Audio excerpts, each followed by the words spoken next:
Students, हमारा next chapter जो है पार्ट 7 घनवाद, अति यथार्थवाद और अमूर्त कला। इस कला में अभी हमने पढ़ा था घनवाद का जो जनक था उसे वो किसको कहा गया। घनवाद का जो जनक है वो हम पॉल सेजा को बोलते हैं। किसको बोलते हैं? पॉल सेजा को घनवाद का जनक बोलते हैं। अब इसी के दौरान 1907 में घनवाद के रूप में मूर्तिकला और चित्रकला निर्माण की एक नवीन शैली का उद्भव हुआ, जो कि किसने किया था? पॉल सेजा। कब किया था? 1907। और किसका निर्माण किया था? मूर्तिकला तथा चित्रकला का जो निर्माण है, नव निर्माण है, निर्माण तो ऑलरेडी हो रखा है, बट जो नव निर्माण है वो किसने किया था?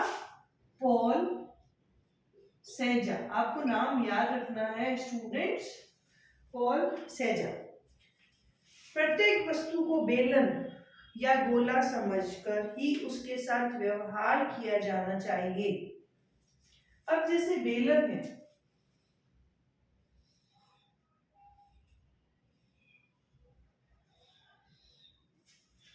इस वस्तु का क्या प्रयोग हो सकता है? गिलास है, इस वस्तु का क्या प्रयोग है? पानी भरने के लिए। जग है,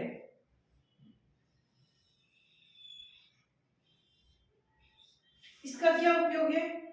पानी को संग्रहित करने के लिए। तो जिस वस्तु को जो वस्तु है उसी के साथ वैसा ही व्यवहार होना चाहिए। जैसे ये मार्कर है, मार्कर किस लिए होता है? बोर्ड पे लिखने के लिए, बोर्ड पर चलाने के लिए। तो इसी तरह से इस युग के जो कलाकार थे उनका मुख्य उद्देश्य था आकार पर जोर देना। आकार पर जोर मीन्स अगर हमने कोई चीज चौकोर बनाई है तो ये इसको क्या क्या और बोल सकते हैं हम? इसको हम पलंग बोल सकते हैं, डस्टर बोल सकते हैं और मोबाइल बोल सकते हैं। तो कितनी सारी आकृतियां हो गई। अगर गोल है, गोल क्या है? बिंदी है, चकला है, बेलन बिंदी है, चकला है, और बताइए चूड़ी है।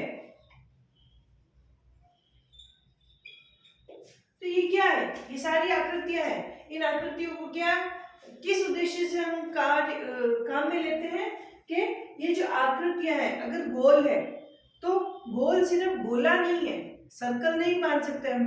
गोल तो बिंदी भी होती है, चकला भी होता है, चूड़ी भी होती है, उसके बाद अंगूठी भी होती है जो गोल होती है। और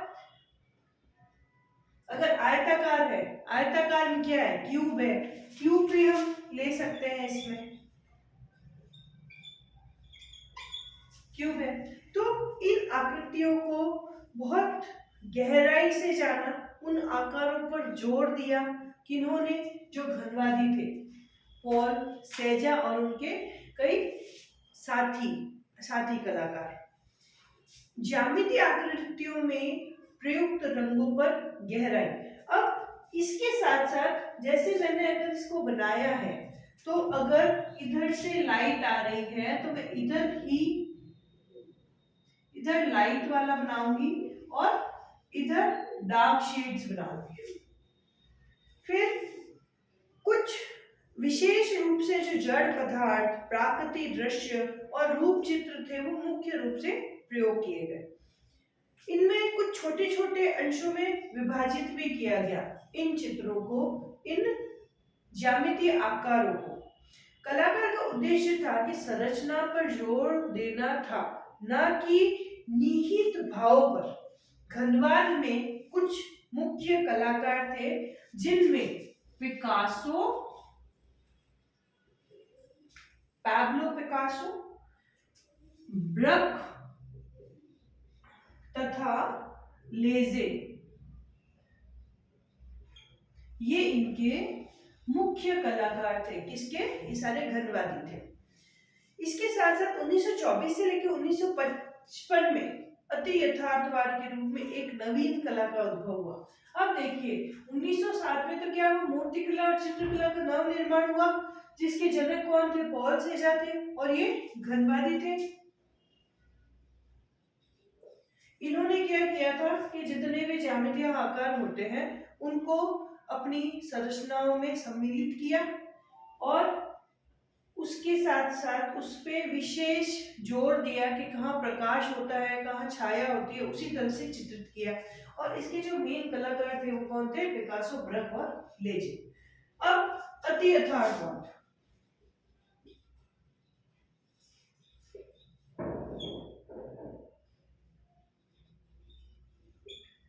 अति यथार्थवाद, अति यथार्थवाद का जो जन्म था वो कब हुआ? 1924 से लेकर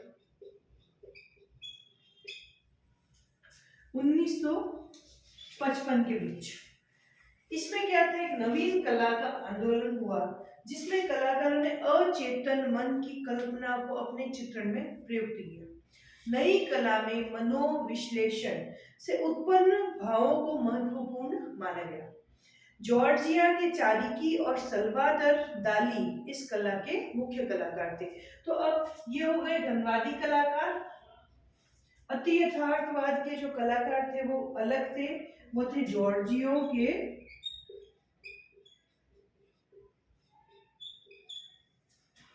चिरिकी तथा सल्वादर के दाली। ये दोनों क्या थे? अति यथार्थवाद के कलाकार थे। अब इसमें अमूर्त कला, अब हमारी थर्ड जो आती है वो है अमूर्त कला।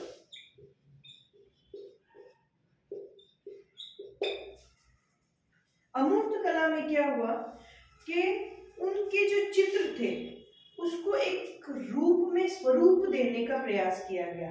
मतलब एक जो निराकार रूप है उसको क्या, अमूर्त को मूर्त में चेंज करने के लिए एक स्वरूप प्रदान किया गया, और इसको वास्तविक ढंग से इसका चित्रण संभव नहीं था।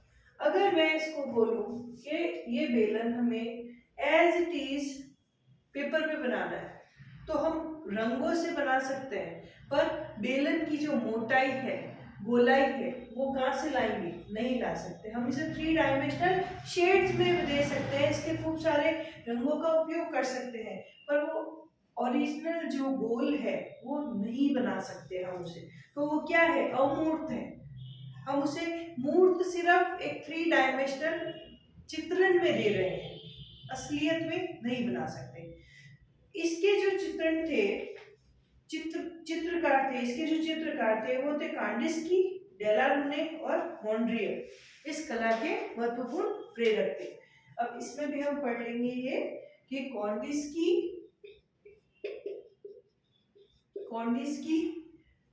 डेलारूने तथा मोंड्रियल, जो ये 3 कलाकार थे ये थे अमूर्त कला के। तो अब देखो मैं फटाफट पाठ का सार बताती हूँ कि 1907 में मूर्तिकला और चित्रकला का नव निर्माण हुआ, जिसको पॉल सेजा ने करवाया था, जो कि घनवादी था। इसके मुख्य कलाकार कौन से थे? पिकासो, ब्रक और लेजे। और इन्होंने क्या किया था कि जो भी हमें दिखता है वो हम बनाएंगे। उसके बाद जो ज्यामितीय आकृतियां होती है उनको हमें बनाना है। उसके बाद जो अति यथार्थवाद था वो 1924 से लेकर 1955 तक हुआ। इसके साथ साथ इसके कौन थे? जॉर्जिया के चारिकी और सल्वादर के दाली। इन्होंने अति यथार्थवाद जो मतलब मन की जो कल्पना होती है उसको अपने चित्र में प्रयुक्त किया था। उसके अलावा अमूर्त कला थी जिसको हम एक तरीके से बनाते हैं, बट उसका जो प्रॉपर चित्रण है, जो इसका वास्तविक ढंग से चित्रण है वो नहीं होता है। तो इसके जो चित्रकार थे वो थे कांडिस्की, डेलारूने और मोंड्रियल। अब ये तो हो गया इसका पाठ का सार। अब हम इसकी जो पेंटिंग है वो पढ़ेंगे।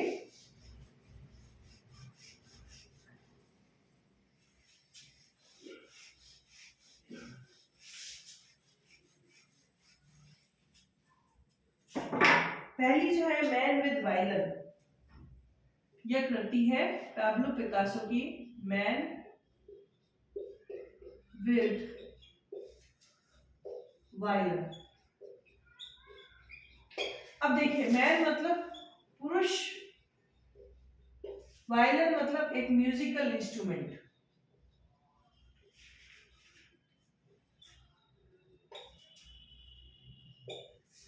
ठीक है, तो मैन विद वायलन मतलब एक पुरुष को एक वायलिन के साथ दिखाया गया है जो म्यूजिकल इंस्ट्रूमेंट है।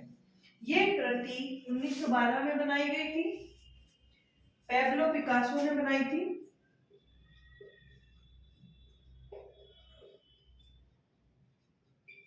पैब्लो पिकासो ने बनाई थी, कैनवास पर तेलीय रंग से बनाई थी।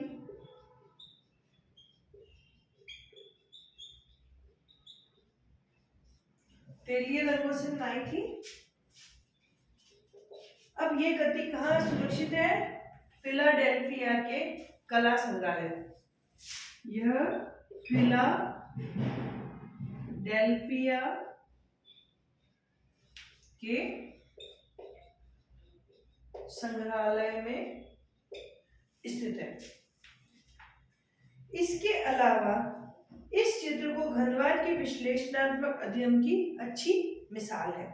वस्तुओं को विभिन्न हिस्सों में बांटकर अन्य विचारों को भी दिखाया गया है। आकारों को पहचाना जा सकता है, आकार घन के रूप में परिवर्तित हो गए हैं। इस जो चित्र में मैन विद वायलन है, इसमें आकारों को बिल्कुल एक सही तरीके से रंग संयोजन के साथ बनाया गया है, जिससे हम पूर्णतः आकारों को जान सकते हैं कि हाँ भाई ये एक पुरुष है, ये एक वायलन बनाया गया है। इसके पीछे जो बहुत सारी भीड़ दिखाई गई है। अब इसकी जो मानवीय आकृति है उसमें एक वायलन पकड़ा हुआ है, ये मैंने पहले ही बता दिया है, पुरुष है विथ म्यूजिकल इंस्ट्रूमेंट, वायलन के साथ है। इस चित्र में ज्यामितीय आकारों में परिवर्तित कर इसको इकट्ठा किया गया है। ज्यामिति यह आकारों को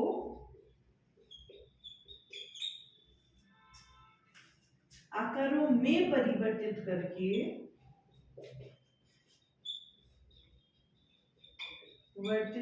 इसको बनाया गया है। ठीक है, इसके बाद इस चित्र में भूरे और हरे रंगों का मिश्रण है। भूरे और हरे रंग का मिश्रण दिखाया गया है और अधिकांश चित्र इस तकनीक तथा मिश्रण से चित्रित किए गए हैं। अधिकांश जो चित्र है वो भी इस तकनीक और मिश्रण से चित्रित किया गया है। अब इसमें पिकासो का जन्म था वो 1881 में स्पेन में हुआ था। पिकासो का जन्म कब हुआ?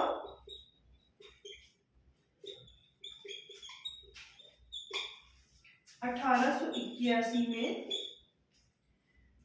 स्पेन में हुआ था और चित्रकार मूर्तिकार के साथ साथ मृत्तिका शिल्पी भी था। मूर्तिकार क्या के साथ साथ ये जो पिकासो था ये एक मूर्तिकार था, बट इसके साथ साथ क्या था? मृत्तिका शिल्पी भी था।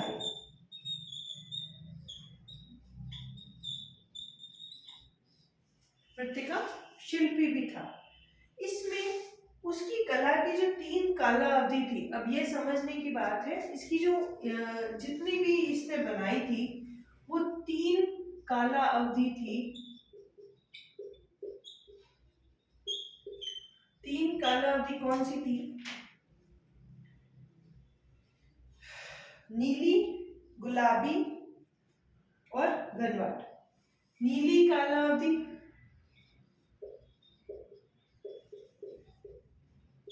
अब नीली काला अवधि में इसने क्या किया था कि मुख्य रूप से जो चित्र थे वो नीले और हरे रंग के प्रयोग से ही बनाए। सिर्फ इसने नीले और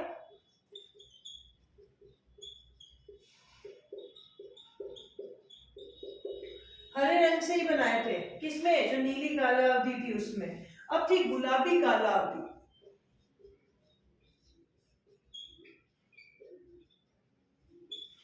गुलाबी काला अवधि में इसने सिर्फ गुलाबी रंगों का ही प्रयोग करके चित्र बनाए थे कैनवास पर। उसके बाद जो 1915 के बाद उसने घनवाद अपनाया। घनवाद का जनक कौन है? पॉल सेंजा।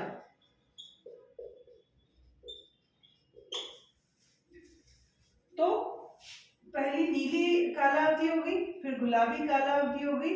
इसी के साथ साथ जो 1915 में उसने क्या अपना लिया था? घनवाद। वो उसकी तीसरी काला अवधि थी। इसमें इसने मूल रूप से त्रिविमीय आकारों के स्थान पर चौरस नमूनों को पिकासो की सर्वोत्तम कृति माना जाता है। अब इसमें जो जो ये त्रिविमीय आकृतियां बनाता था,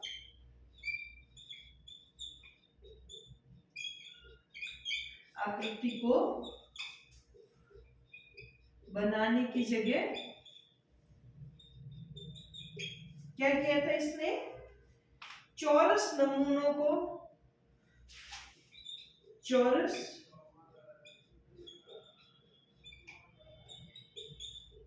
नमूनों को बनाया था। ठीक है, तो इसमें जो स्पेन के गृह युद्ध पर आधारित है। ये जो चित्र है, ये स्पेन में जो गृह युद्ध है चित्र, स्पेन में गृह युद्ध चित्र है, उस पर आधारित है। तो हम क्विक रिवीजन करते हैं। पेंटिंग का नाम है हमारा मैन विद वायलन। इसमें 1912 में बनाया गया था। इसको पैब्लो पिकासो ने बनाया था। कैनवास पर तेलीय रंगों से बनाया था और ये फिलाडेल्फिया के संग्रहालय में स्थित है। इस चित्र में ज्यामितीय आकृतियों को में परिवर्तित करके त्रिविमीय आकृतियों में बनाया गया था इसे। और ये एक पुरुष, एक मानव आकृति को एक म्यूजिकल इंस्ट्रूमेंट के साथ, वायलिन के साथ दिखाया गया है।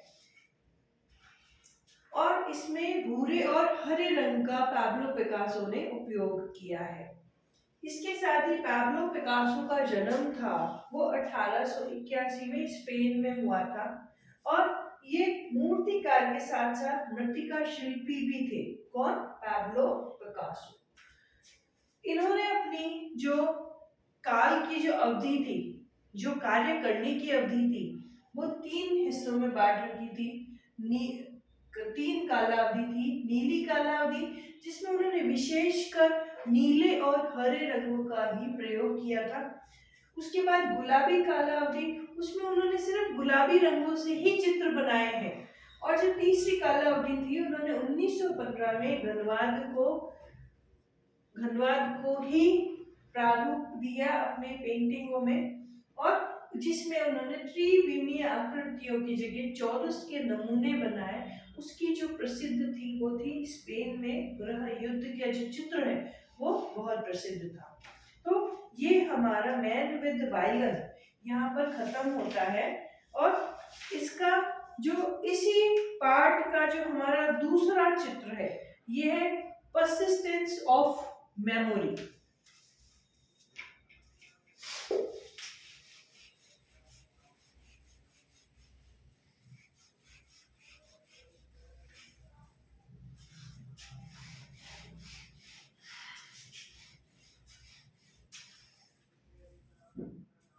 जो इसकी दूसरी जो चित्र है वो है परसिस्टेंस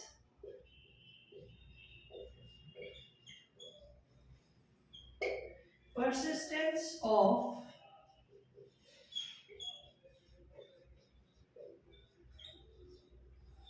मेमोरी।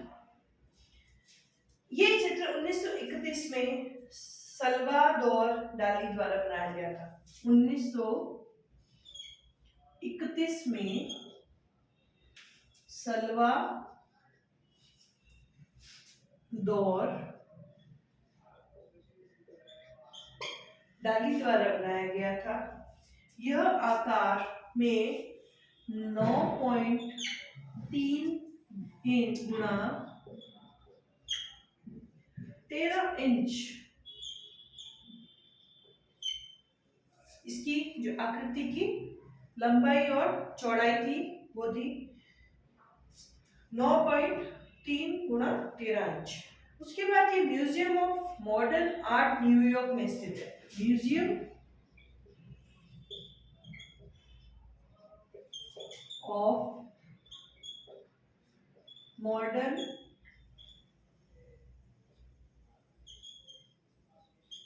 आर्ट में सुरक्षित है। इस चित्र में युद्ध के बाद दृश्य प्रस्तुत किया गया है। युद्ध के जो बाद का दृश्य होता है वो इस चित्र में है।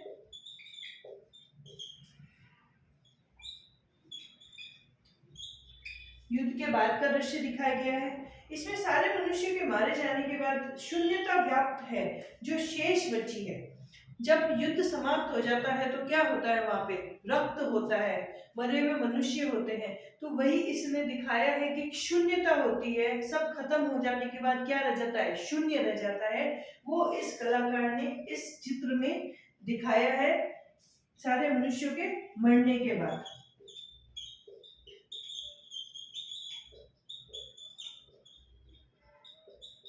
शून्यता दिखाई। उसके बाद जिसमें गति है, जो केवल घड़ियां है, इस चित्र में गति के लिए क्या बताई गई है, घड़ियां। और साथ ही घड़ियां मानव के अशांत और विशुद्ध मन को भी दर्शाती है। घड़ियां क्या दर्शा रही है इसमें, अशांत तथा विशुद्ध मानव स्थिति।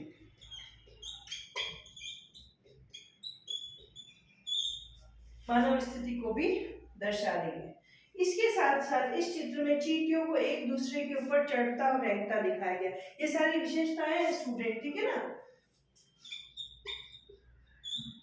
चींटियों को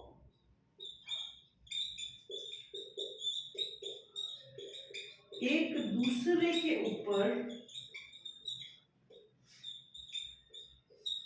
रेंगता हुआ दिखाया गया। ये सारा ही आपको लिखना है, तभी आपका उत्तर पूरा होगा, अदरवाइज आपका उत्तर पूरा नहीं होगा। वो आधा रहेगा जब तक आप पूरी पेंटिंग को, पूरी चित्र को उसमें नहीं दिखेंगे।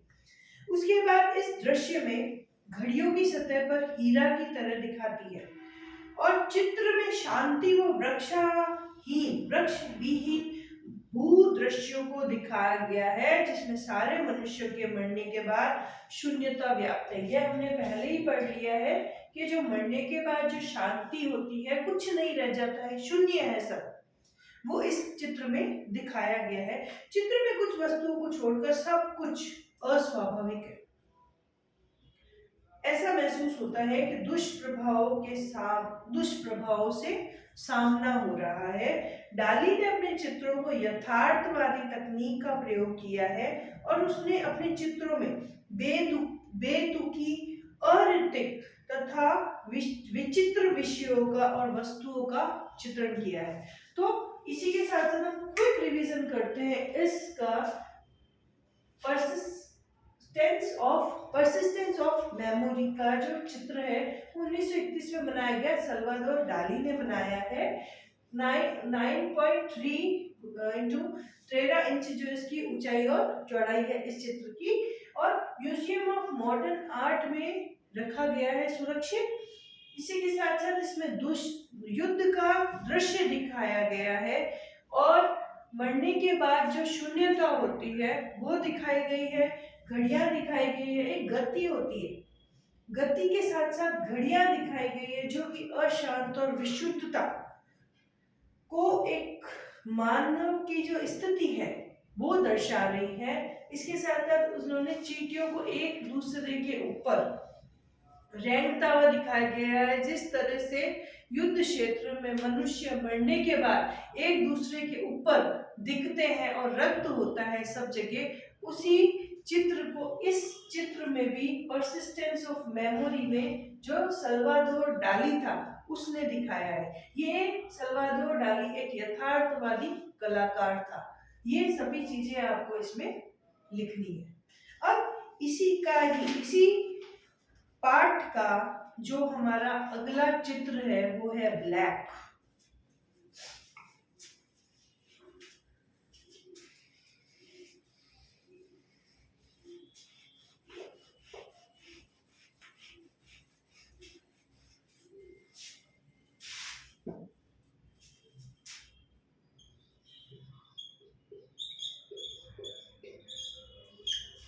ब्लैक, यह चित्र बेसिली कॉर्डिस्क के द्वारा बनाया गया था। इसका आर्टिस्ट कौन था?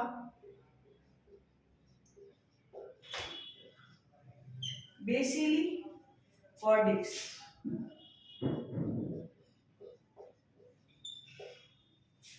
कब बनाया गया था? ये एक अमूर्तवादी था। हम पढ़ रहे हैं ना, घनवाद, अति यथार्थवाद और अमूर्तवाद। तो ये जो कलाकार था ये अमूर्तवादी था।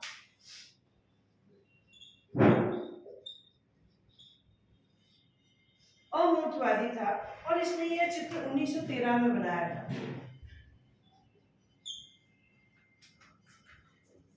इस चित्र को सोलोमन आर गुगिनम म्यूजियम में रखाया गया है। इस चित्र को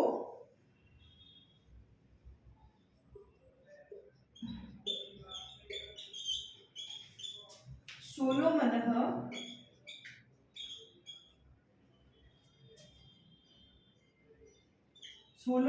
ऑफ गुगिनम म्यूजियम में दिखाया गया है जो कि न्यूयॉर्क में है।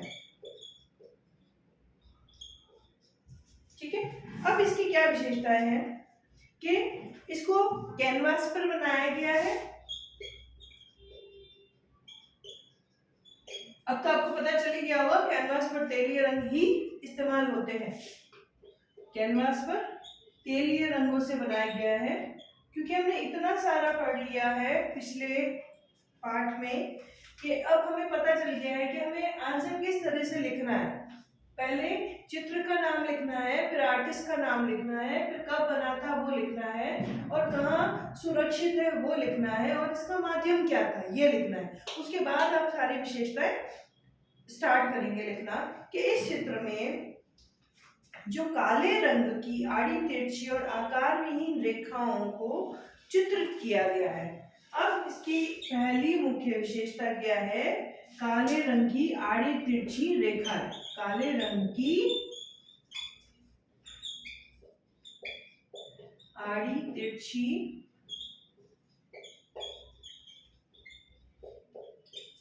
रेखा है। उसके बाद इसको सरलता और शुद्ध रेखा लेख ऐसे चित्र किए गए हैं। इसमें सरलता तथा शुद्ध चित्रलेख चित्रित किए गए हैं, मानो कंकाल बिखरे पड़े हो, मानो कंकाल बिखरे पड़े हो। मुख्य विशेषता कंकाल दिखाए हैं इसमें, पड़े हैं इसमें। और उसके बाद रंगीन धब्बे ऐसे प्रतीत हो रहे हैं मानो ब्रश नहीं हाथ की अंगुलियों से बनाया गया है। इसमें जो काले धब्बे हैं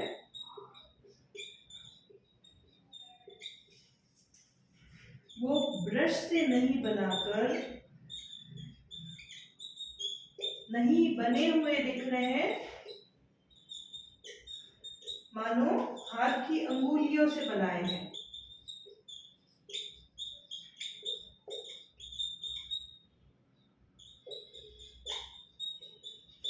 अंगुलियों से बने हैं। उसके बाद इस चित्र में लाल, काले, पीले, सफेद और नीले रंगों का उपयोग किया गया है। लाल, काले, नीले, पीले और सफेद रंगों का प्रयोग किया गया है। उसी के साथ साथ जीवन की जो जटिल स्थितियां होती है, निरस्ता होती है, वो इस चित्र में बताई गई है। जीवन की निरस्ता और जटिलता को इस चित्र में दिखाया गया है। इसके साथ साथ इसको ज्यामितीय प्रारूपों में दिखाया गया है। रंगीन धब्बे खींची गई रेखाओं में पूर्ण रूप से मेल खाते हैं, मतलब ऐसे बनाया गया है इन काले धब्बों को कि वो उस पेंटिंग को एक दूसरा ही रूप दे रहे हैं। वेसिली कॉर्डिक्स एक रूसी चित्रकार था। ये एक रूसी चित्रकार था जो कि सादृश्य मूलक कला को 3 रूपों में बांटता है। अब ये जो रूसी कलाकार है ये 3 रूपों में बांटता है अपने कला को। पहली है प्रभाववाद, दूसरा है इसका काम चलाओ और तीसरा आ जाता है इसका संयोजन कला प्रबंध। संयोजन कला प्रबंध, ये 3 जो थे, ये इसके 3 रूप थे, कार्य करने के 3 रूप थे कि उसके चित्र अमूर्तीकरण और ज्यामितीय विचारधारा का मिश्रण थे।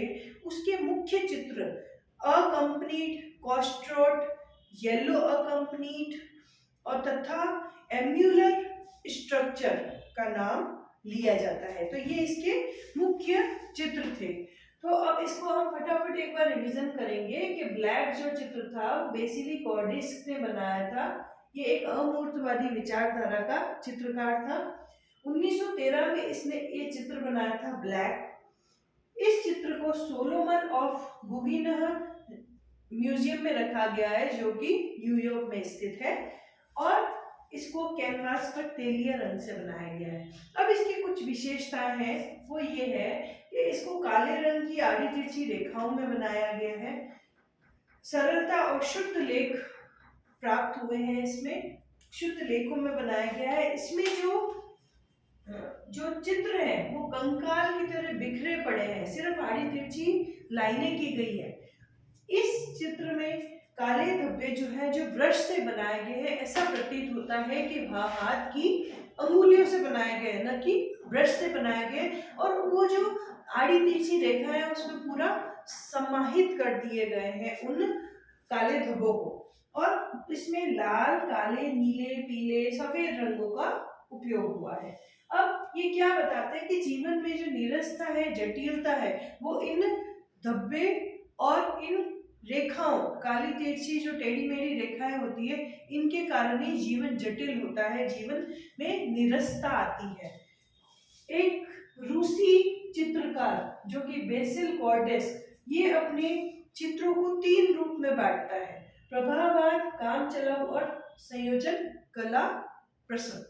तो इसी के साथ हमारा ये जो पाठ है ये समाप्त होता है। इसमें घनवाद, अति यथार्थवाद और अमूर्त कलावाद में हमने अलग अलग कलाकारों के बारे में पढ़ा और इनकी जो 3 पेंटिंग्स थी उनके बारे में भी हमने पढ़ा है। धन्यवाद।